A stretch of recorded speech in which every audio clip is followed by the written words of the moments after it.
Good evening, and welcome to the weird and the wonderful with Strange Bones. That's me. And we are talking the paranormal, the supernatural, ghosts and cryptids. What is out there? There's things that go bump in the night, and should we be worried? Well, let's find out. As you know, it is our habit on the lives to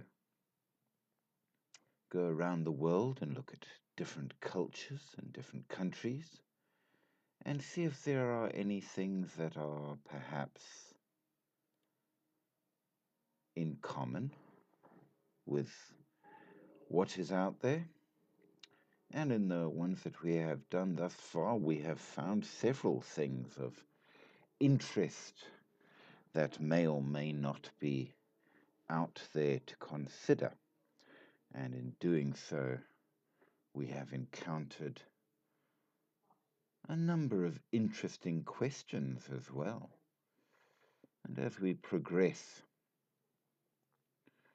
we are going to start another country, this one in South America. And it's an interesting country indeed. When we are talking the varied, strange places around the world, we've touched on a number of them, and almost all of them seem to have a fairly standard sort of environ. Most of them have some connection to the ocean.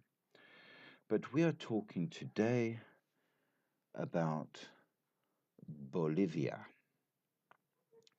And this is a landlocked country in central South America with a very varied terrain spanning the Andes Mountains, the Atacama Desert, and part of the Amazon Basin rainforest. It has its administrative capital in La Paz, and it is on the Andes Altiplano Plateau with quite a fair bit of height to it. So, if you've just joined us, welcome. It's great to see you guys. Remember, just in terms of the general housekeeping of our channel, that we insist at least that you are polite on the channel. Thanks for the likes there. Welcome to Chrome Hearts and to Just a Man. We always enjoy likes, shares, subscriptions, all the good things that help keep the channel going.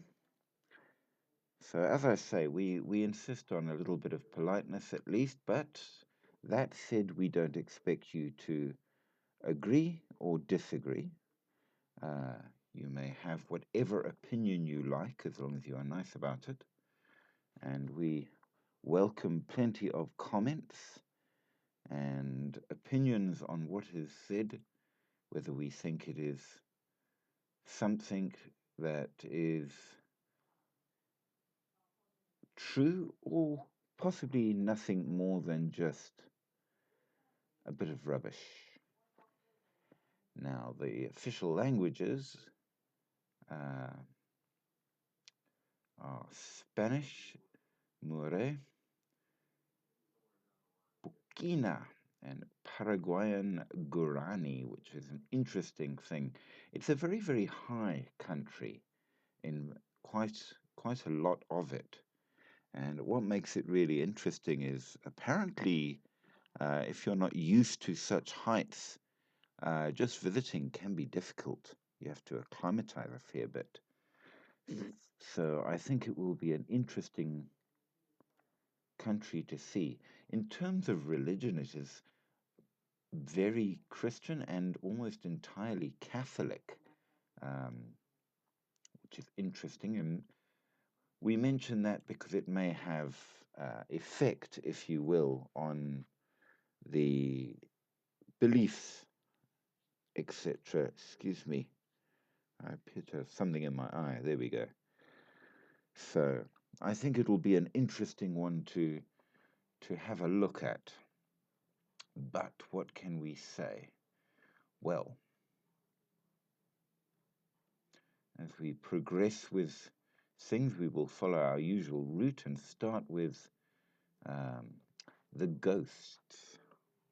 Now, Bolivia has quite a rich folklore with stories of haunted places, especially in its mining towns. We have the Cerro Rico, a mountain in Potosi, renowned for its silver mines, which are always good. But within the mines is the legend of El Tio, a demonic figure believed to inhabit the mines and demand offerings from the miners. There are also a number of other haunted locations like the mining towns of San Antonio de Lipetz and, of course, the infamous Death Road. So let's see what they have to offer us in terms of um,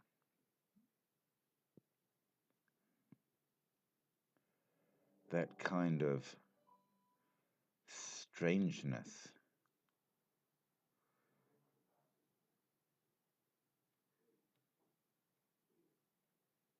Now, as we progress, we've got to jump in the varied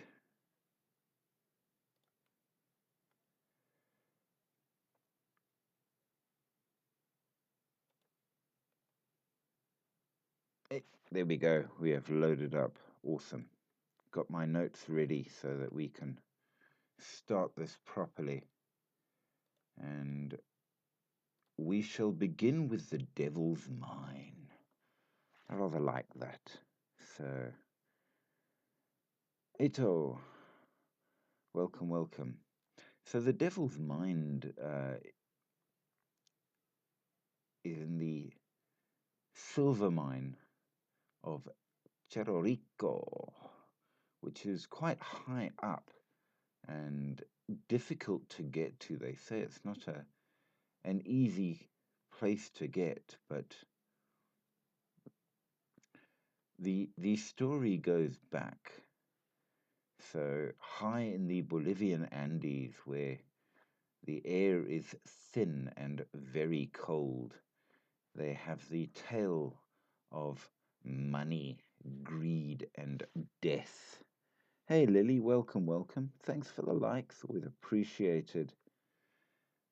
For centuries, they say the tunnels have swallowed men whole, and their bones are buried beneath the weight of the earth.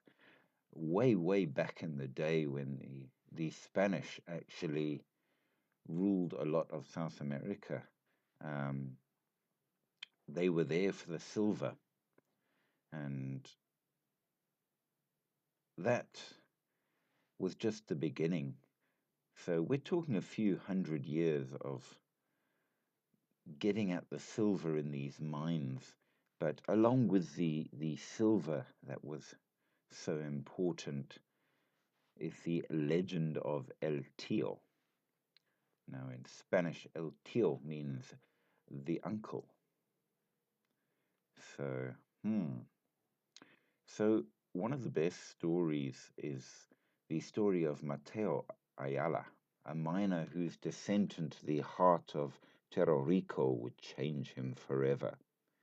Now, he was a fellow who had been a miner since he was a little boy, not by choice, but his father had died as a miner, and Mateo was forced seeing as they needed the money to follow in his path, and it was a family thing. By 26, he was stronger than most and well used to working to get silver from the tunnels beneath the mountain. And that morning, very early, Matteo walked to the mine entrance, feeling the cold, and the miners stood around um, chewing cocoa leaves, which is a mild narcotic, believe it or not like the chocolate of today. uh, but of course, it would help them with the cold and the strain of the work.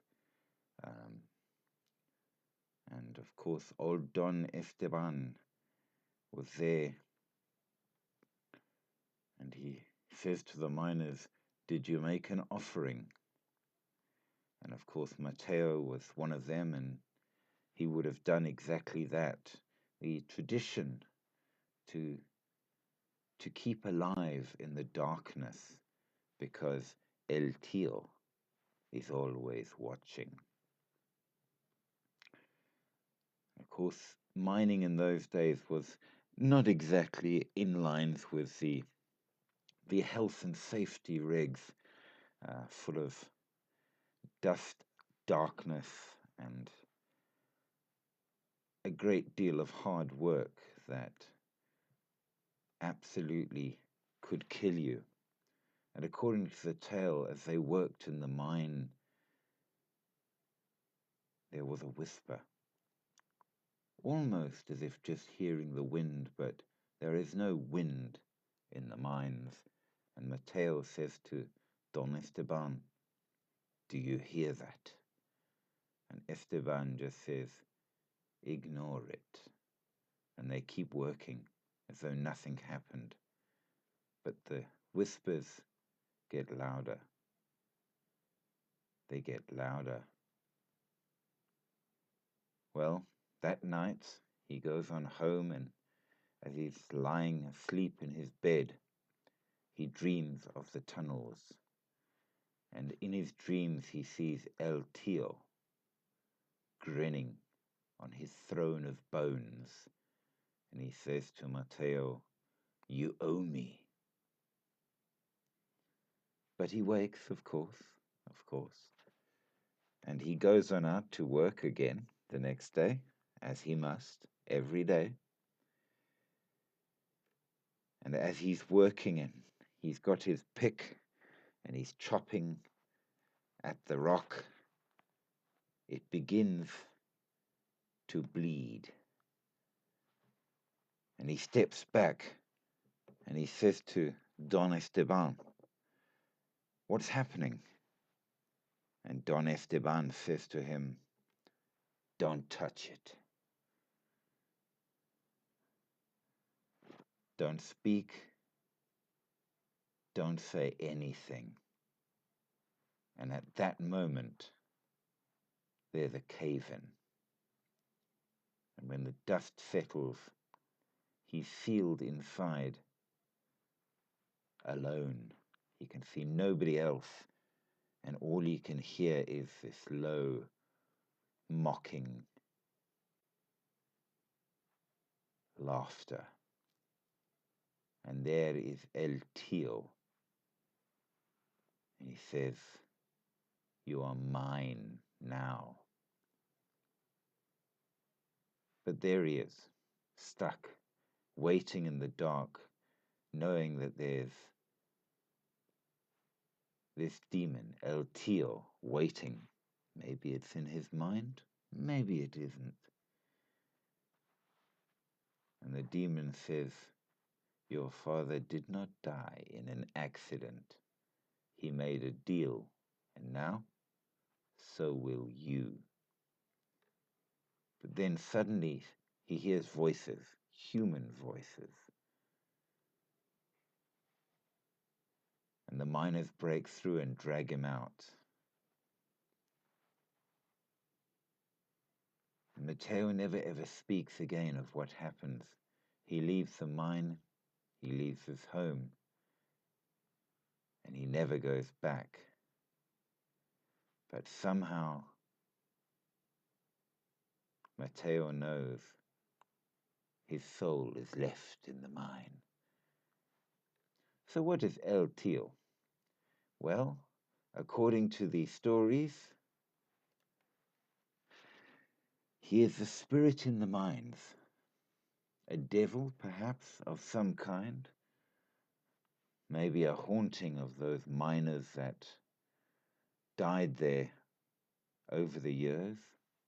But you leave presents for El Tío, because if you don't survive.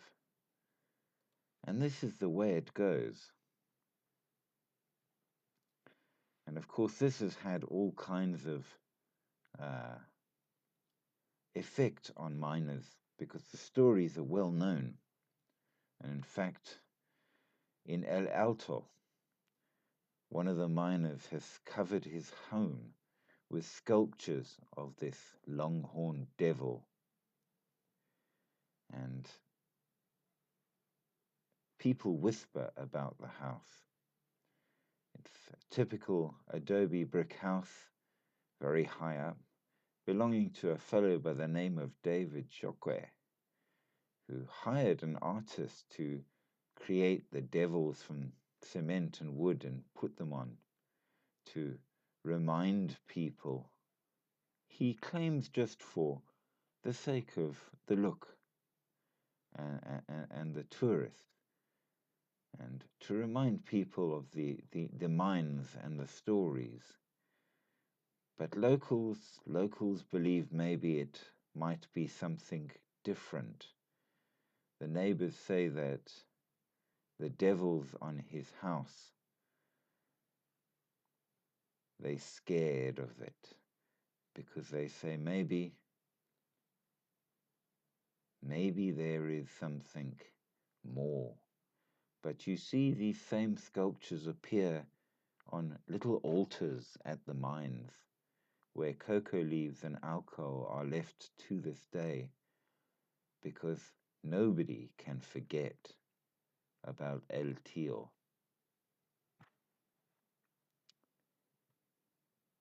Well, is it possible that there is something in the mines? It's known over the centuries a great many people have died. Hey, Alexander.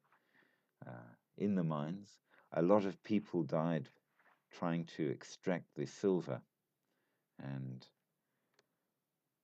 a lot of people failed. And usually the ones that do the work are not the ones that get rich. So maybe it's true. Maybe there is something down there that needs to be looked after. But moving along, the next story is an interesting one, because today it is the most beautiful place that you can cycle. It's a road which these days is an absolute wildlife haven, and it is known as the historic Death Road, the dirt path along the Andes hills known for its deadly cliffs. But these days a better road has been built, and the cars no longer ride this road, and as a result it's the most beautiful wildlife preserve that cyclists love to cycle on, which is a wonderful thing in many ways, but its history is a little darker. And between 1999 and 2003, it was the key road through for a great many heavy trucks collecting La Paz to the Amazon rainforest. But it became known as the Devil's Road because hundreds died trying to navigate it. And these days they say that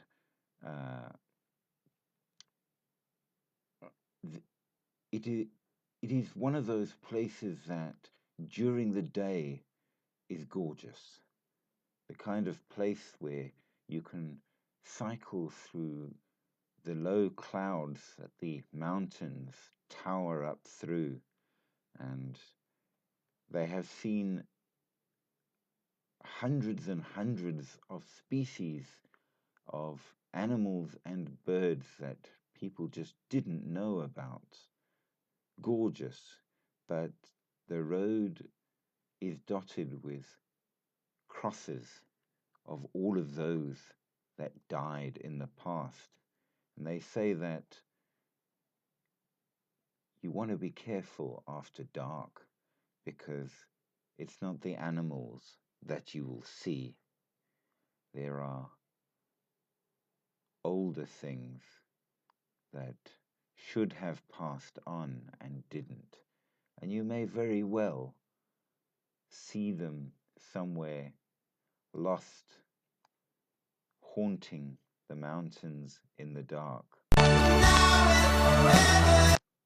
And it is quite possible that what once was somehow still is. But as we move along with these interesting stories,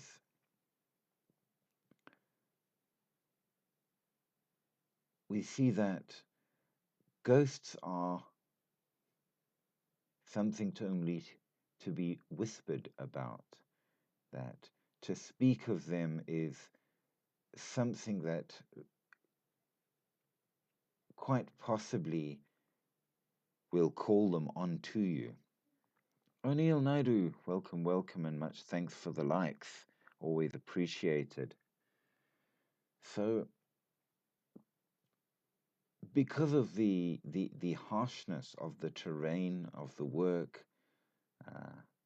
of things like that, it is often felt that death lies very close to living. And they will say to you that if there's something you didn't do that you should have, such as leaving the right sort of gift before going in, if you did something like eating salty food before entering a mine, or wearing a skirt, be it a clergyman or a woman, then mines will collapse, people will die, you will fall from the roads, down the mountains, and it's quite possible that you'll be blamed for the accidents, for not following the rules that keep the darkness at bay.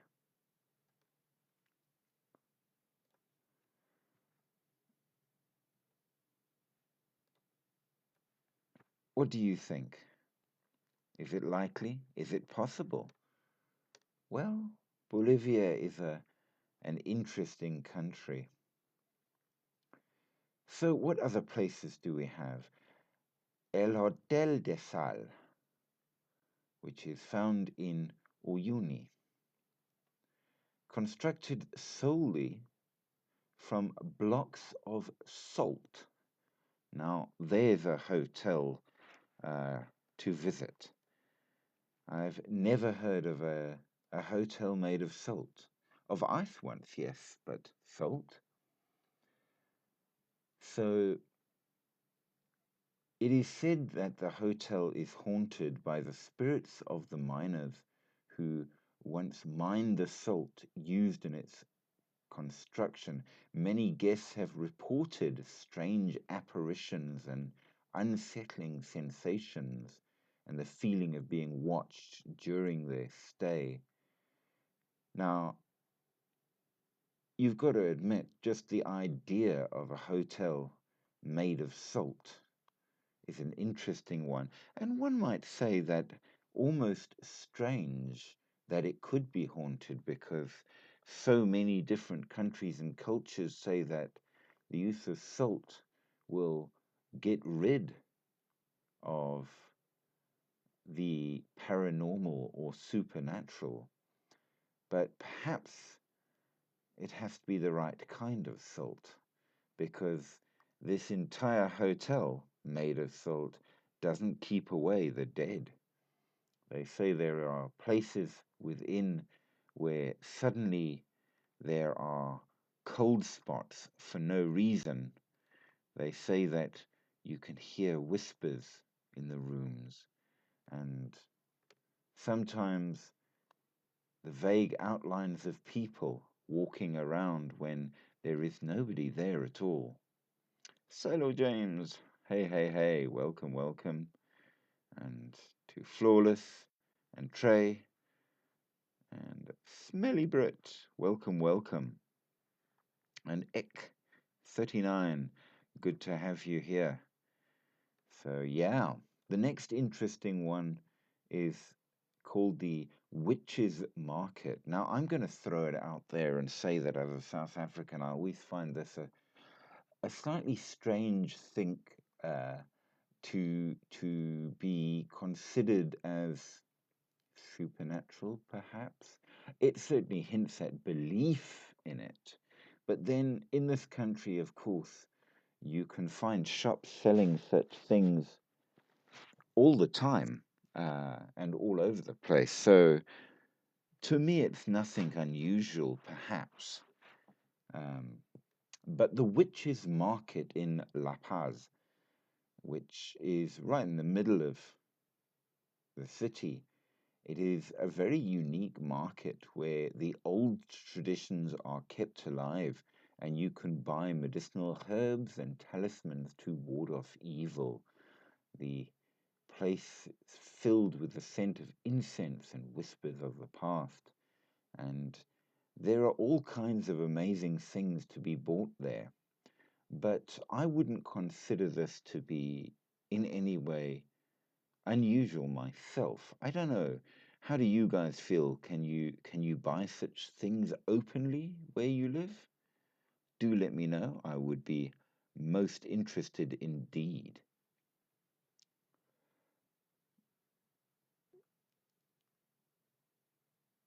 Now, the next interesting place is the ghost train in Uyuni, and this is what they refer to, perhaps fittingly, perhaps, as the train cemetery. And I suppose it's true to say that there must be a place where all the abandoned trains are put. And over the centuries, the trains, of course, were the critical um, means of transport, especially for uh, all the important goods that were sent around. And generally, if you're talking mining and stuff, which Bolivia is well known for, then obviously it is going to require something that can take the weight. And trains are therefore the way forward.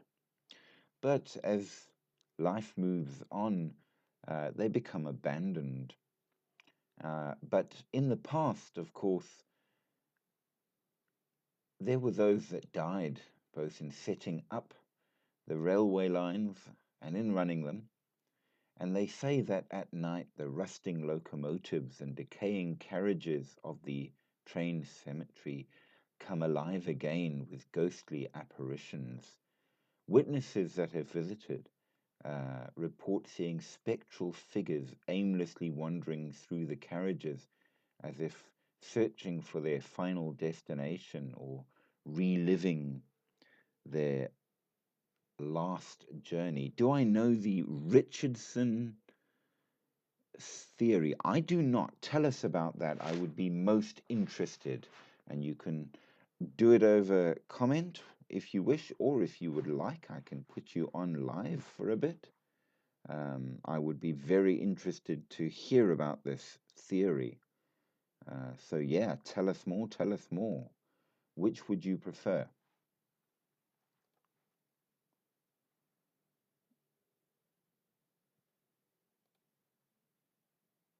Okay, comment away, sir. I'm dead keen to hear what you can tell us about that.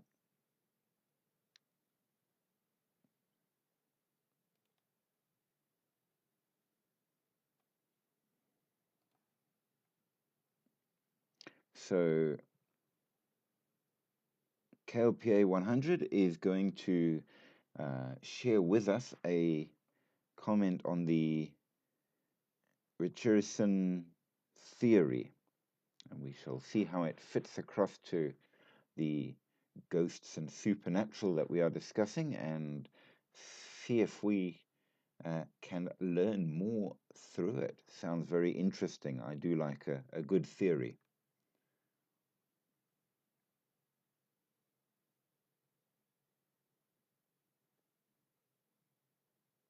And Kayan Ali is back. Welcome, welcome.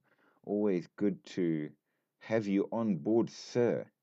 I hope you are having a fine, fine evening.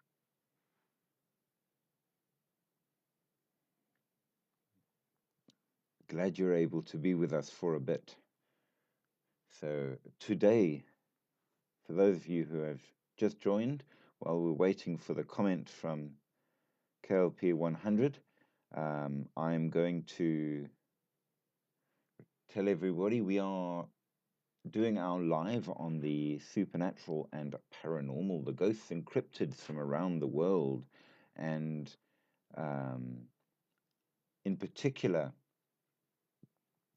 we are talking today about Bolivia, which I think is going to be interesting. Bolivia being the landlocked country in South America. It has a border with Brazil and with a couple of other South American countries. It is very high in the mountains for the most part. So you've got to be kind of tough to live there.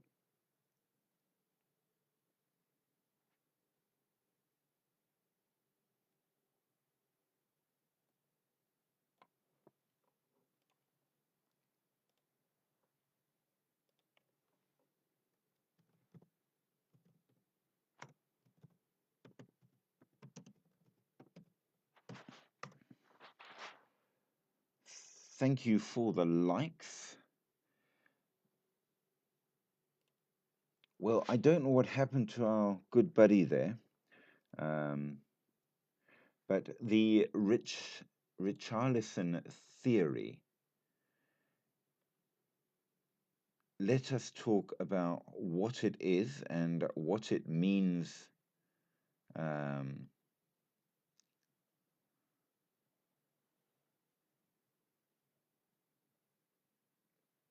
in terms of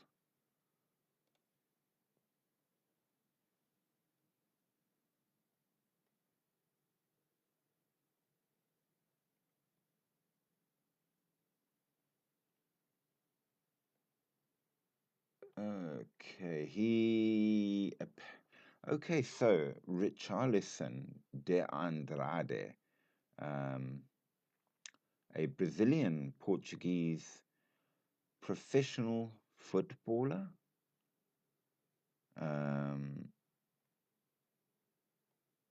Not entirely sure how the theory connects to what we are talking about.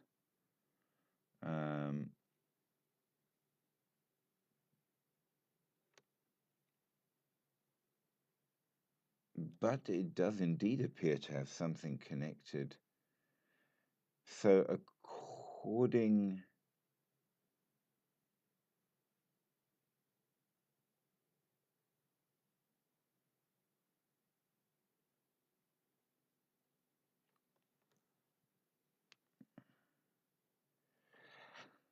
well, according to the Richarlison theory, is this interesting point.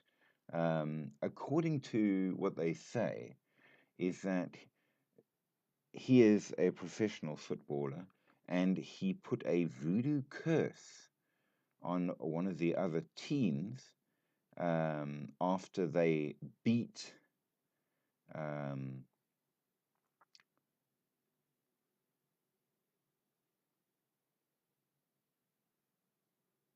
the team that his best mate played for. So apparently they say that he used voodoo um, in order to mess with another team. Um, but that it may have backfired somewhat. That's interesting. I must admit, this is something which, by and large, I don't know a lot about. So I'm going to throw this out to you guys. I will find out more about the Richarlison theory and its connections because it is my plan with the supernatural and paranormal that we will be doing in the future is we are going to be going on to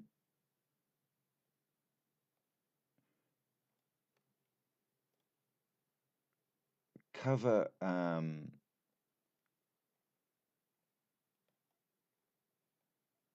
witches as a thing on their own because there are many around the world and they are very, very interesting. So, as a result, they will be getting their own little bit after we've gone through ghosts and cryptids. So, we will definitely have to come back to that because the idea of whether or not these things work, whether or not they are dangerous, and more is something well worthy of looking into and discussing. So we shall set aside the Richarlison theory for the moment and continue with the ghosts in San Pedro prison. Now, the top places to find ghosts, as we know, are going to be roads, hospitals, and battlefields.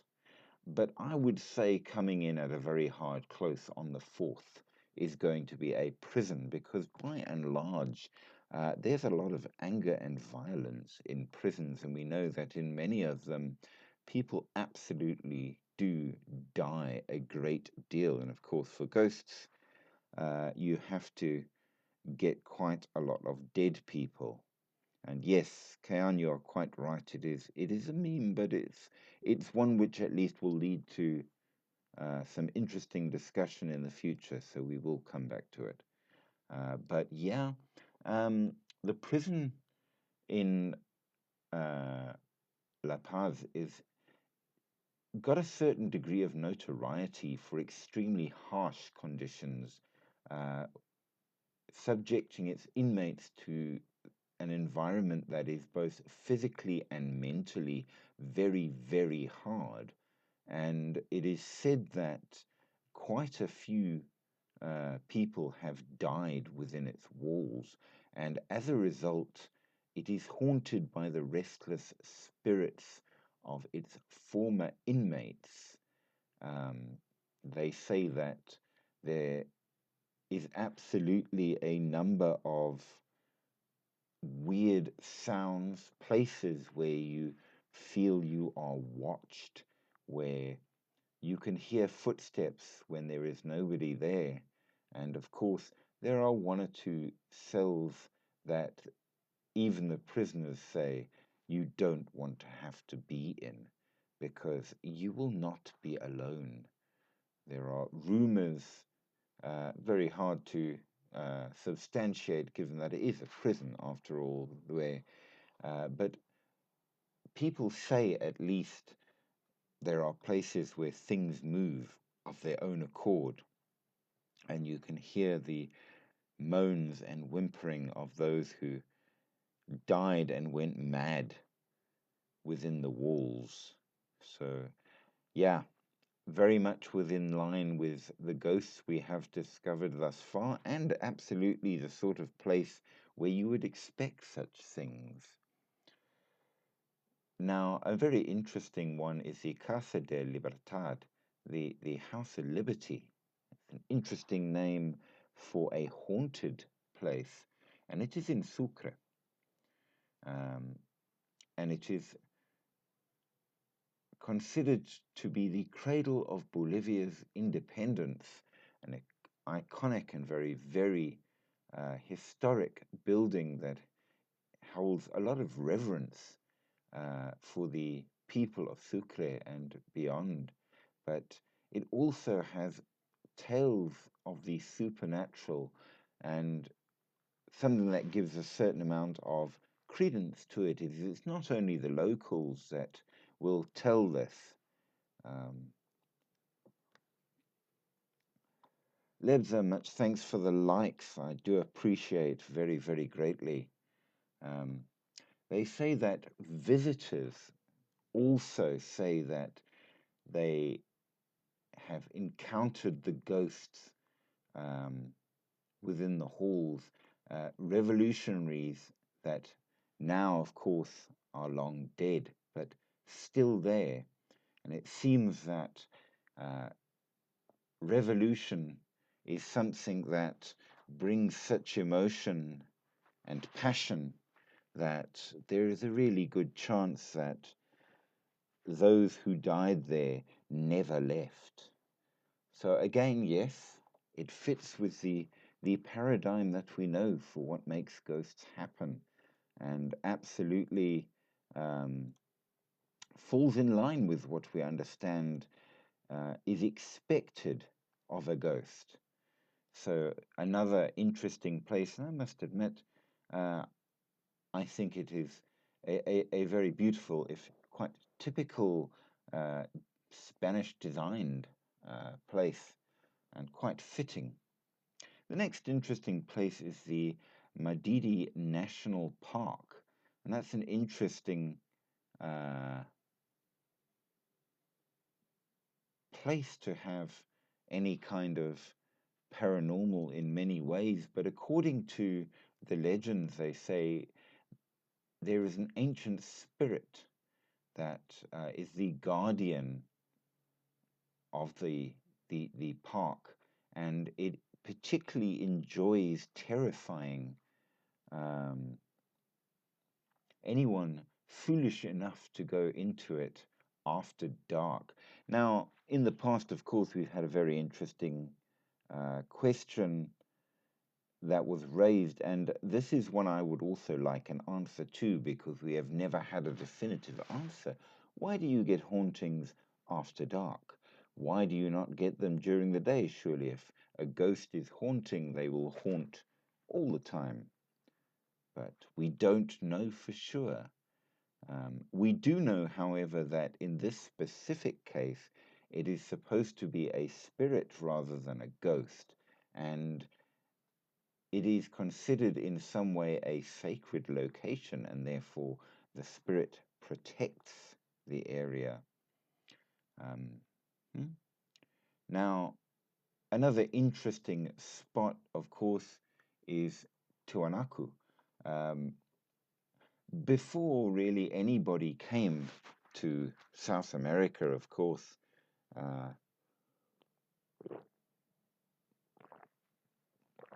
we know that there were people there, absolutely.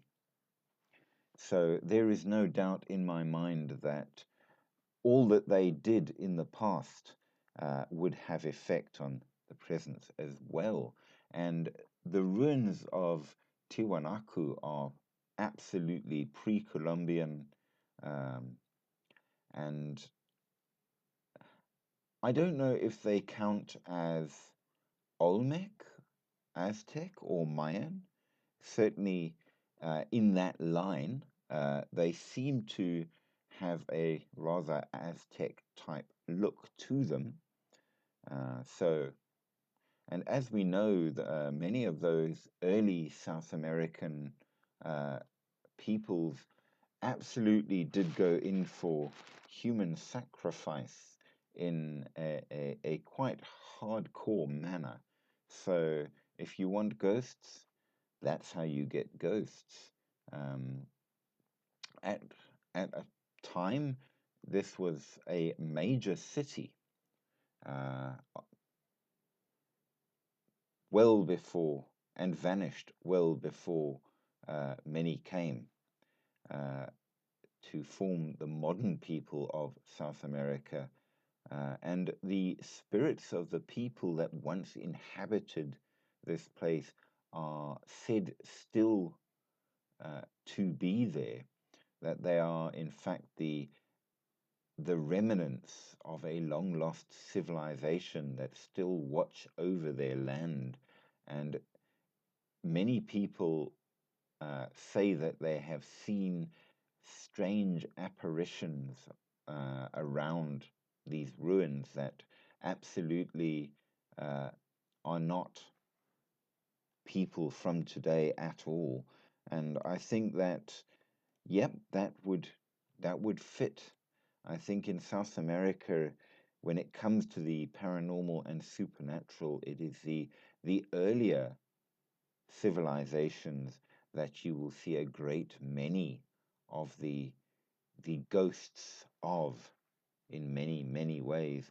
Now, our next place is again one which I find odd because, generally speaking, um, you should not get the supernatural on holy ground, but nevertheless, we have found several places where it is not the case, that there are exceptions, though I will say this: on holy ground, they tend to be uh, good hauntings at the very least.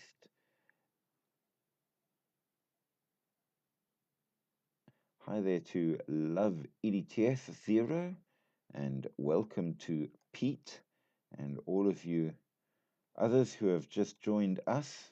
It's Chantel. It's always good to have new people with us. So, La Recoleta Monastery, the Monastery of Memory in Sucre. And it stands out as being a very haunted place, apparently. It is a 16th century monastery. Um, very, very white, standing out against the background with the whitewashed walls. It's very pretty, I will say. But visitors say that there are unexpected encounters if you stay there. Ghostly nuns, believed to be the spirits of those who once lived and served there, wander through the halls. But again, it does appear to be that they are at least decent ones. They don't cause any troubles, but they wander around as they did back in the day, and it seems that they have never left or stopped serving uh, in the monastery there. So perhaps an ardent spirituality also allows for haunting. Certainly, it would be a point of strong emotion, if nothing else. So there you go.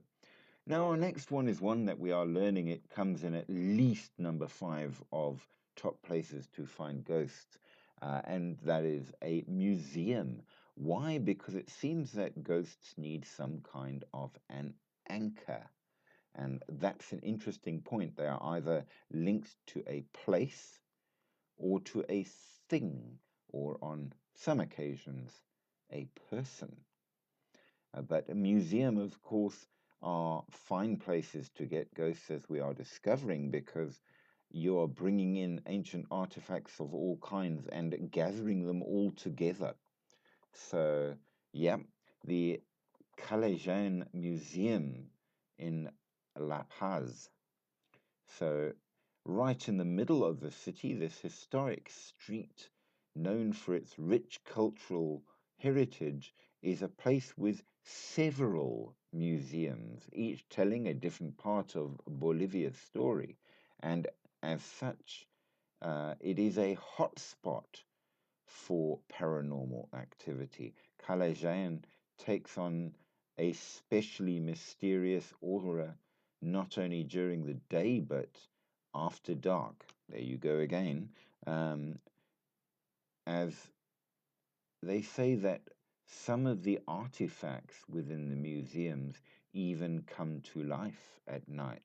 And They say that you should never be inside these buildings after dark, as things move and you can hear the words spoken of peoples long dead. Um, Perhaps you could learn to speak ancient Olmec or Aztec if you spent enough nights in the museums. I don't know. I'm not sure I would want to.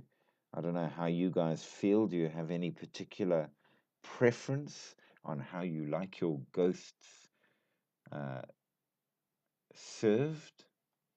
But there you go. Those are the major ghosts. Um, I think it's true to say that by and large, no matter where we have been around the world, the ghosts have proved to be described on the human side differently, yes, but on the way they act, react, and do things uh, in and of themselves, they are absolutely all the same. So it seems that ghosts are fairly standard no matter the country or culture. And if we can find enough about them, perhaps we will be able to make a standard understanding. That sounds good. But let us now move on to the second part of what we discuss in this, and that, of course, are the cryptids. Now, as we go on through, there are several different cryptids, and cryptids, as we say, are a number of possible things, as we have seen from the past.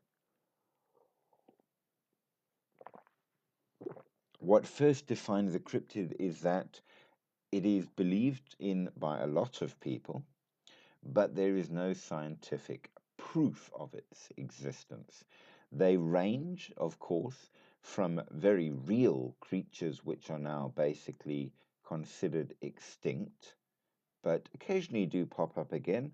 Perfect example for any South African out there is the coelacanth. It was known to no longer exist until somebody caught one. So absolutely, yes. They are also very often creatures that probably did exist, prehistoric type creatures, which the stories remain and are passed down and grow through the telling. So you get things like that from tales like the Loch Ness Monster and so on and so forth. Um, you then get what we can refer to as moral cryptids, stories that are told, of course, because basically they are trying to stop children wandering at night or going to dangerous places. Um, so they are a moral tale to teach you something. And then you get the rather rarer cryptids, which maybe, just maybe, do exist because it seems that they have been seen so often and in so many different places, you start to wonder. And a good example of that is the Bigfoot, which has been seen in various countries around the world, described pretty much the same way, no matter what, with only minor variants. So that is a cryptid. And what do we have? Well, of course, as we have found from the examination of the ghosts, mining is a major thing in Bolivia. And of course, they have cryptids that fit along that line as well. The first are the Muki, which is a kind of goblin or dwarf that lives in the mines. And this is interesting because um, the dwarf like creatures around the world are so often um, related to mines. Hey, Tristan, welcome, welcome. And I wonder why this might be the case, but Nevertheless, it is, and these particular dwarf-like creatures are said to inhabit the mines and have supernatural powers related to their metal veins that are within them. If you have just joined up with us all, I do remind you, like, subscribe, uh, share the live, join us, become a fan, and consider making a subscription to us so that we can keep this going. So the Mookie, what can we say about the Mookie?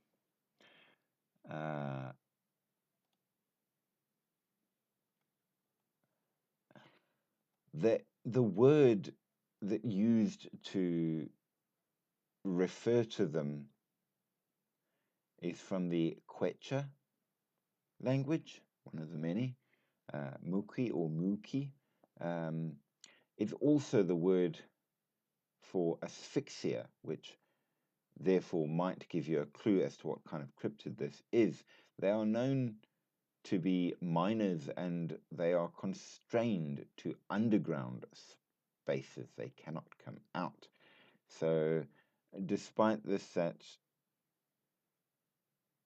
they say that they are stuck under the mines, and despite the fact that the mining camps in Bolivia are very, very far apart, there is nevertheless a commonality of belief in these creatures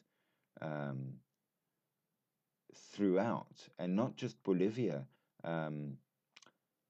also Peru and more. So the names differ slightly, but nevertheless, same thing, same thing. It's considered to be a dwarf. It is no taller than about 2 feet, less than a meter in height. It is a brawny creature with disproportionate body. He doesn't really have a proper neck. His voice is deep and husky. His long hair, however, is bright blonde, and he has a long white beard and reddish skin. He is quite aggressive, and his eyes reflect the light as if they were made of metal. And in some cases, they say he even has 2 horns that are used to break the rocks. He is said to carry a mining lantern, and some say he has pointed ears. It's very much a description of your very, very traditional dwarf in a great many ways, which is quite interesting, as the more traditional description of such a dwarf does not come from South America. Perhaps that tells us something. We shall see. They do have an ability to become invisible, so they can hide away, but they are able to become visible when they wish to. They are often described as wearing miner's helmet and outfit and heavy boots. Though this does vary dependent on. They say that his feet are, however, quite abnormal, making him walk a bit of a waddly, duck-like walk. Now, while you get minor changes to explanations, essentially it is the same description and a creature throughout. Sometimes he has slightly more modern equipment and sometimes older, it depends. But they prefer to be left alone. They live in lonely places, and they have been known to attack adults and steal children, they say. and they get stronger the more afraid you are of them. Of course, because of the strong Christian underlying religion in Bolivia, they do say that the main victims are unbaptized children, which perhaps is one of the ways they sort of hint at people that they'd better get on and be serious about their religion. Hey, King Bob, welcome, welcome. So there is that, perhaps not. But yes, a very, very traditional style dwarf. However, sometimes he will be helpful rather than aggressive if he is given sufficient offerings, alcohol and cocoa. So there you go. Perhaps that is something to consider.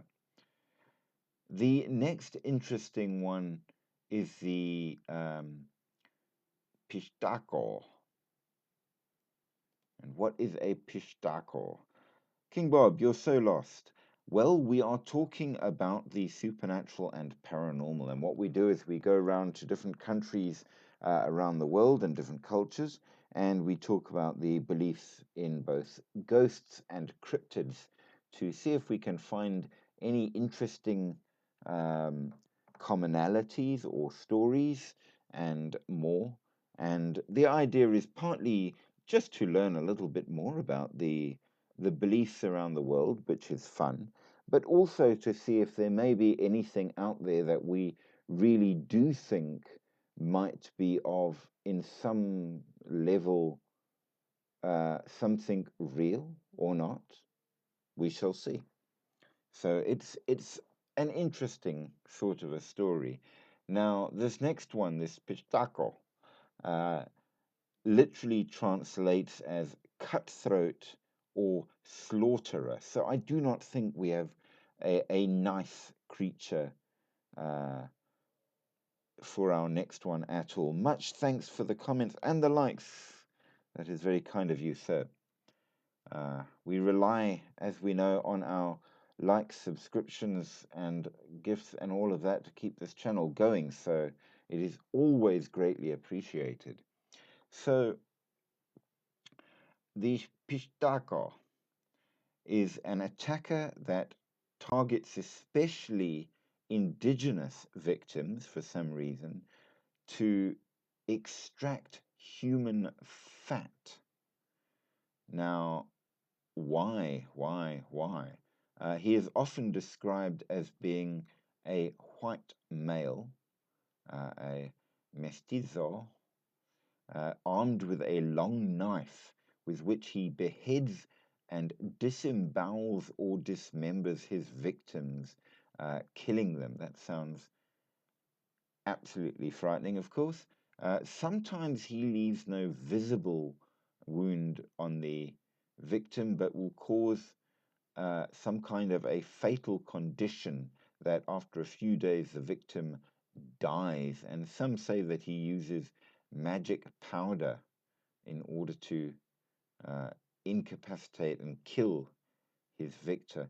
He generally is out in solitary attacks only in the countryside where you will not have recourse or friends to help you. And if it is ever not in the countryside, he will only attack at night. He is considered to be a professional in some way. I'm not entirely sure I've understood the descriptions properly of him. And I'm not entirely certain why exactly he wants the fat, but apparently he needs it for some such reason. In the original law, it was said that it was taken in order to make healing salves for themselves. At a later time, the Nakak or butcher subtype appeared which were seen to be priests with knives. They don't really explain what kind of priest, perhaps modern priests, it was believed that the fat was taken to make the church bells work better. I gotta say straight off that this seems to be very much one of those stories against the modern religion that came in. So absolutely, and then the tales change as technology changed. That it was used for machinery, pharmaceuticals, cosmetics, and so on and so forth, as stories grew. But always it was human fat from native people only. Um, it was also said that this particular kind of creature was cannibal as well. I mean, if you're going to be particularly gruesome, um, you may as well go the whole way and make sure that it is properly gruesome, should we not? I mean, after all, the grue matters in that regard, I suppose. Um, so make of that as you will. For the sake of our cryptids as such, I will point out that this is not the Bolivian version of a vampire at all, as the creature is known to be a cannibal, not a vampire. It is the eating of the person rather than um, specifically drinking of the blood at all. So it would more fit a version of a either a living cannibal or some kind of a ghoul, which, as you know, we have encountered ghouls in several countries before as well. Um, Definitely, this is one of those stories which I think in many ways is um,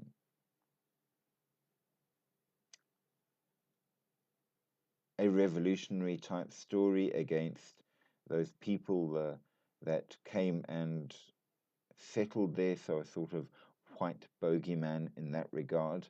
Um, but, however, they do offer you a way to keep them off.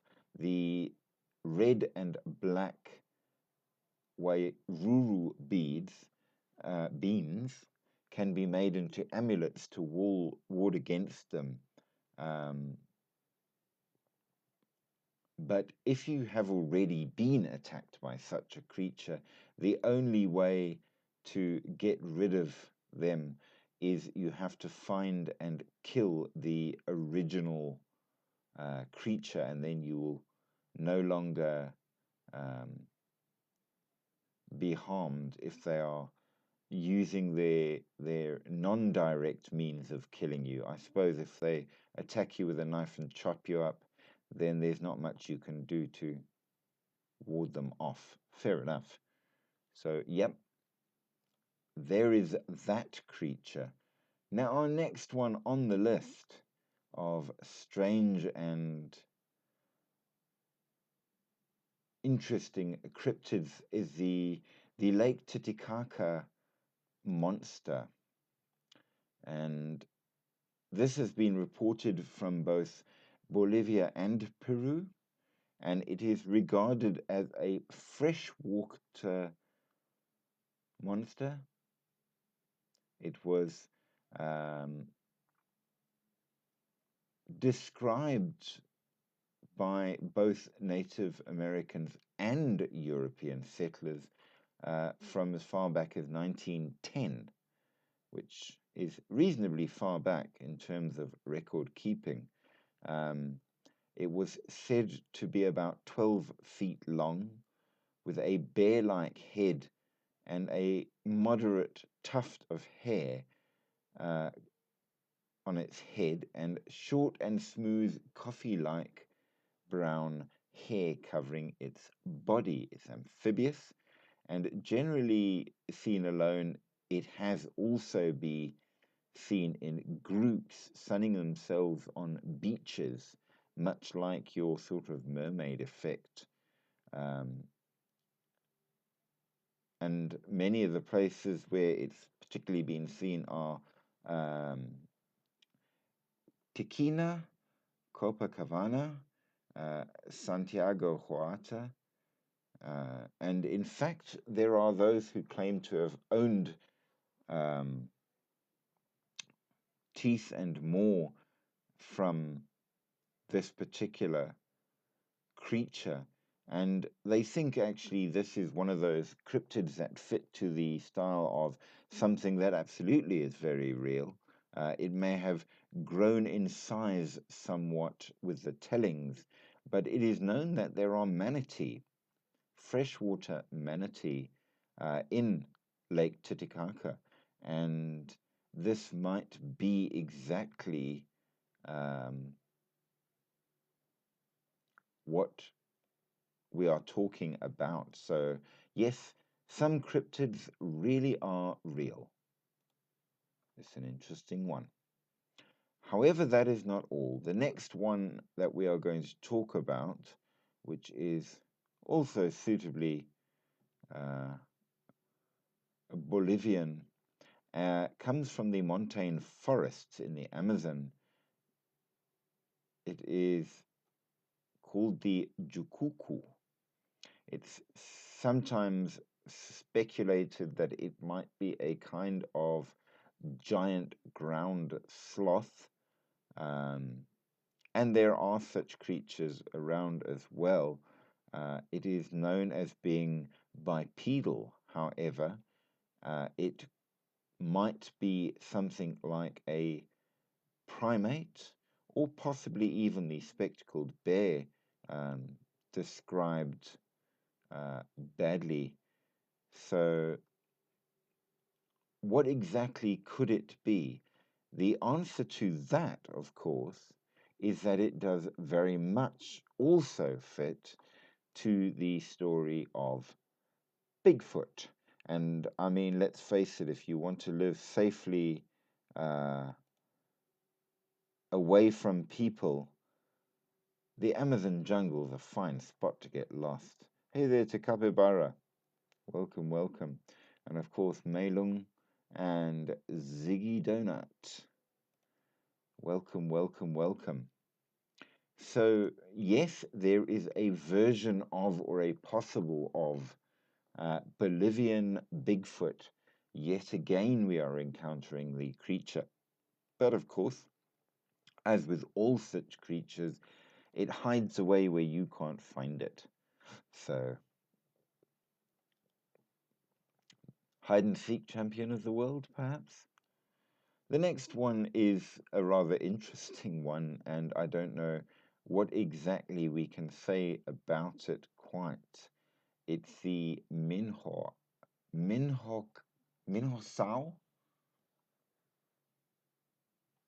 a giant earthworm. Make of it what you will.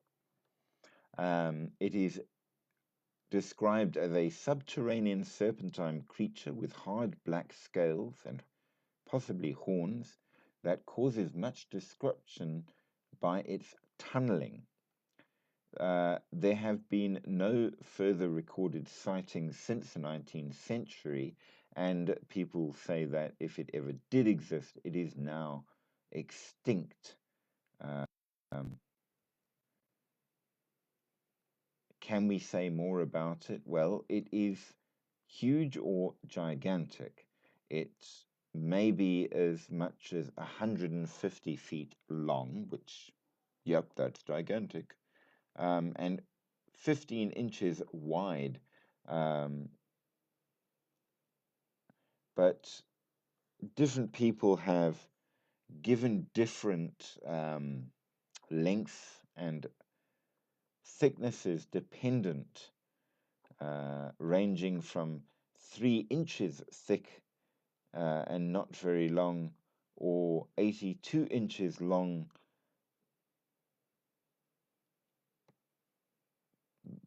Hard to say, but we do know, of course, that I suppose you could argue you have different sizes for different ages of creatures, so perhaps that accounts. Um, there are certainly largish holes that people have um, found, which people say at least are the holes of this creature. Um, they say that it's black scaled and very tough.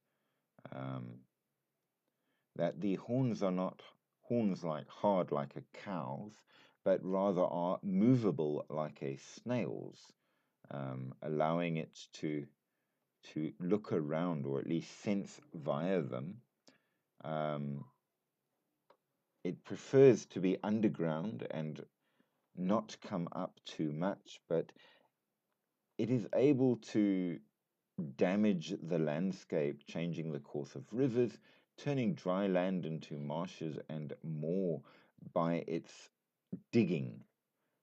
It is mostly active after the rains and supposedly big enough that it sometimes eats livestock. Um, it also slips into the water. Now, to be fair, we know absolutely that you have the anaconda, and while it is not an earthworm quite like that, they absolutely are big enough to eat at least small livestock quite often.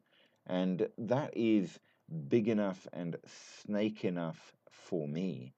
So I would count this as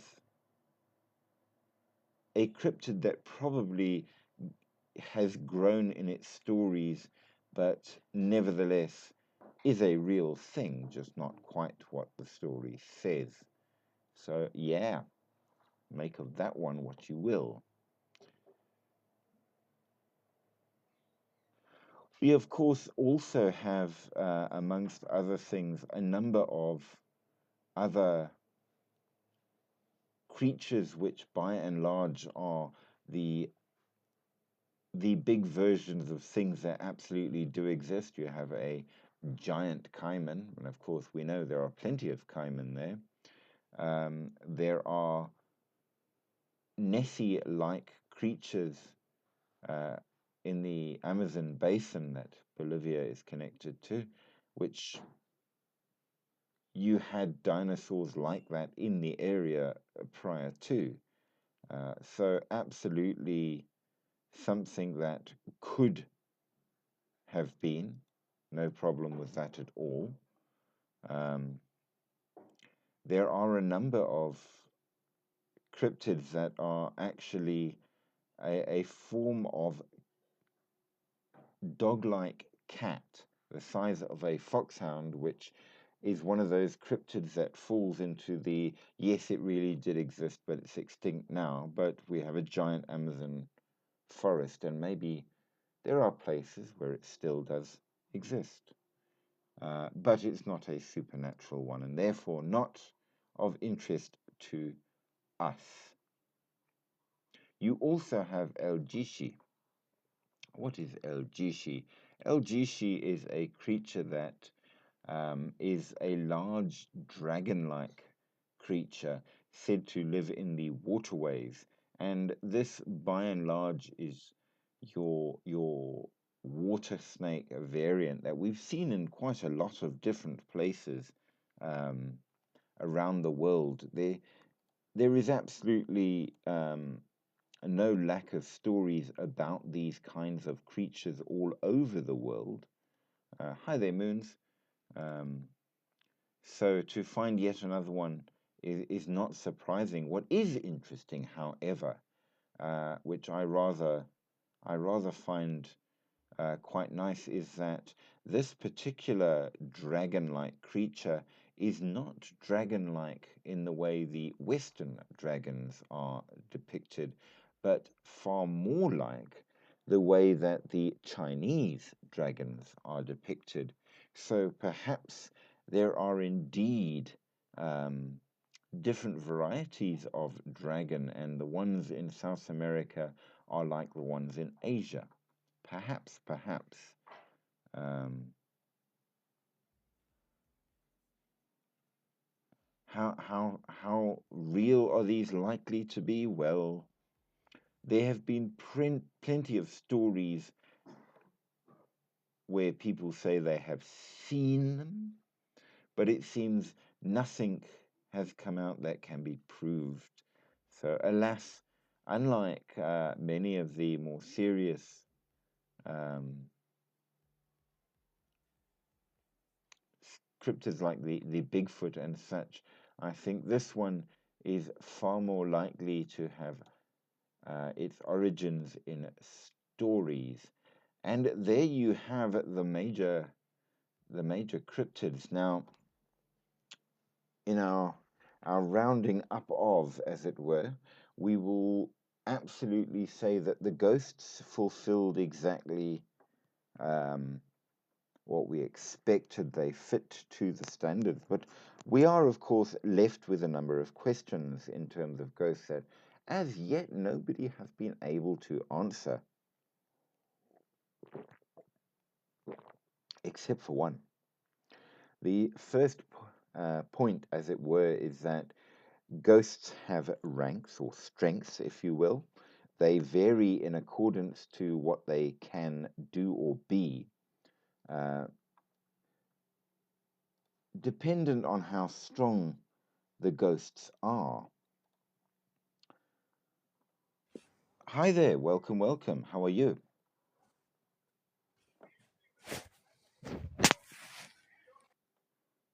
And he's gone, alas. Oh well.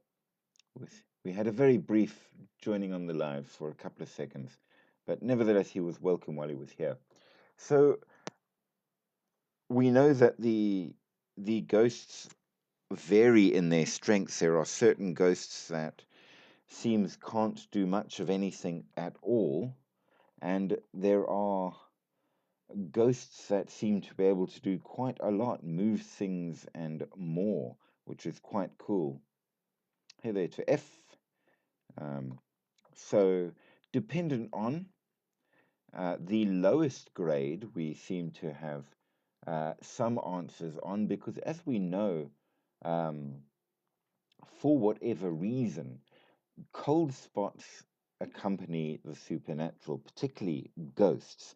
And the reason for that is it seems that ghosts require energy of a sort in order to manifest. And the cold spots are caused when the ghosts draw in energy. We know, for example, that orbs, those glowing lights that appear when the supernatural is around, in fact appears to be a kind of low grade ghost that is unable to properly manifest. So it cannot necessarily make noises, it cannot be seen, but it is there just as a light, as it were. We do know that some very strong ghosts appear to have the ability to feed off or harm other ghosts. And there have been a number of occasions where people have said that certain ghosts make other ghosts that are also haunting the place afraid. So it seems that ghosts can prey on other ghosts. We also have been told that ghosts cannot pass through glass. Now, why would that be? Is that true? Uh, Even in places where they don't say that ghosts can't pass through glass, I have not encountered any stories where the ghosts have been noted to actually go through glass. Other things, sometimes, yes. Usually, a place where in the past there was a door, which they apparently can still use, even though there is no longer a door there. So it seems that there are restrictions to what a ghost can or cannot do. We know that they are formed when there is sufficient emotion um, around their death, that a ghost must want to stay and must have enough emotional content at their death to be able to stay. So, murder, suicide, death in battle, and such seems to be the most common reason that ghosts remain, which would make sense, to be fair. It seems that ghosts can attach to things, and in fact must attach to things, even either to a place, to an object, or to a person. And if they do not, they go on. So it seems that there are absolute restrictions in that regard to our ghosts. Um, but if they do become strong enough, however that might be, they can in fact affect the physical world, affecting electricity, um, even moving objects. So perhaps there is that to consider. On the side of the cryptids, we've noted there are several varieties thereof, some of which are no more than stories to teach a lesson, some of which seem to exist in a number of different countries and cultures regardless. The top ones seem to be what I would call prehistoric cryptids, stories that have lasted of something that once really did exist and now remains in stories. And a good example of that will be your Nessie, your large creature types, cryptids that the stories remain even after the creature, which quite possibly once did exist, has gone. But then you have two other categories, one of which we have not encountered in Bolivia for some reason. The first, of course, is Bigfoot, which we did, which seems to turn up all over the world and very much with exactly the same general description, almost as if Bigfoot is something that very much might exist. Would love your opinions on that, your comments on that. Please do give. And if you're enjoying what we are talking about, like, subscribe, send gifts, do more, help us keep the channel going.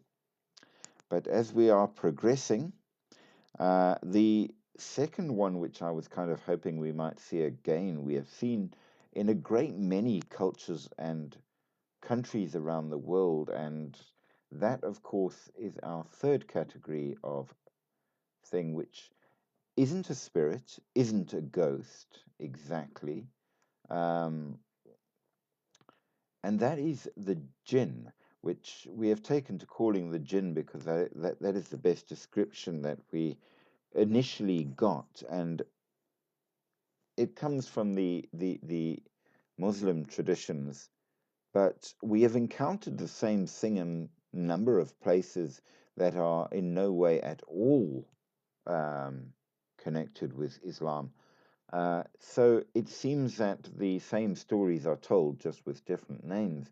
And basically, they are a creature that seems to live partly in this world and partly in one alongside it. And they can completely disappear by going into their own world. They can partly come into this world and appear as a shadow creature that can shapeshift with blazing red eyes, or they can fully come into this world, and in that case, they become physical, whereupon they can touch you, but you can also touch them. They are considered, according to these stories, to be as varied as people in terms of temperament. They prefer to live in the wild and unknown or deserted type places, but they can be very friendly and they can be very aggressive, dependent, just like people can. So that is our third category at this stage. Not a ghost, not a spirit or alien or cryptid in that regard, but not human, just living alongside. So perhaps, but we did not encounter any of those in Bolivia, and so far in all of the different um, places that we have examined, and we've done quite a few, there've only been two countries that didn't have the jinn prior to this, and now we have a third, which is interesting. So nothing in Bolivia. There was nothing, of course, in Zambia either, weirdly enough, in that regard. And I do believe that there is a fair amount of Muslims in Zambia these days. So you would think that if it was something that was a cultural influence, you would have, but nevertheless, you don't. So there you have your cryptids. The fact that you do, give me, that you do indeed have the Bigfoot as well is very, very interesting. They have turned up in almost every single country that we have done in one manner or form. And the only ones where it didn't turn up, it seems, are extreme deserts. So it would appear, at least, that they can survive in everywhere from tropical jungle to Arctic snow, but they don't like the desert. I wonder why that might be. So something about Bigfoot, if nothing else. Um, but all over the world, and described almost the same, changes to fur color is about the only real difference at all when it comes to Bigfoot. So maybe we should believe in Bigfoot. Certainly, given the extreme commonality in regards ghosts, it looks as if we should absolutely believe in ghosts. But for the most part, they seem to be fairly nice, and we don't have to worry too much. But then again, maybe we do. But there you have the all thereof. We have talked much. I'm going to remind you that we get together at 10 o'clock ish South African time. That's GMT +2 every evening except for Sunday, or unless the world ends and I am unable to do a live. And we have a great deal of fun. We have a lot to talk about, and I would encourage revisiting if you are interested in the paranormal and supernatural. And remember, of course, that if you have questions and they are related to what we do here, I would be more than glad to try and find out more and see what else is out there. So, yeah, and if I can't do it in the live, I will find out more and report back when the time is right. And on that note, thank you all for having joined me. It has been a particularly good and interesting chat this evening. It was wonderful to have you here, and I wish you uh, the most warm and wonderful sleep when you go to bed. But remember, sleep with one eye open, and perhaps keep a holy item near at hand, because sometimes, dear listeners, those things that go bump in the night may very well also go bump for you. Good night.